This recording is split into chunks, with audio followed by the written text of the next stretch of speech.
இல்லையா? என்ன வேறு மாற்றி மாற்றி போடுறீங்களா? மாற்றி மாற்றி. எத்தனை பேர் இருக்காங்க மொத்தம்? 62 பேர். அப்படியா? இட்லிடுங்க.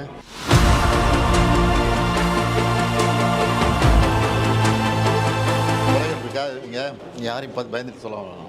இல்லைங்க சார். இல்லை ஏதாவது உங்களுக்கு தேவை, ஏதாவது இப்போ பத்தில் எங்களுக்கு அப்படின்னு ஏதாவது குறைகள் இருக்கா? இல்லைங்க சார். எல்லாமே நான் கரெக்டாக போயிட்டுருக்கா? எல்லாமே வாங்கி கொடுக்குறாங்க சார்.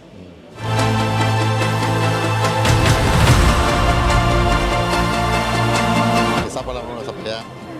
தூங்குறியா? நல்லா உடம்புல சின்ன பேர் இருக்கீங்க? ஒரு ரூமில் 9 பேர். காலையில் டிஃபன் தண்ணி சாப்பிட்றேன். 7 மணிக்கு போடுவாங்க.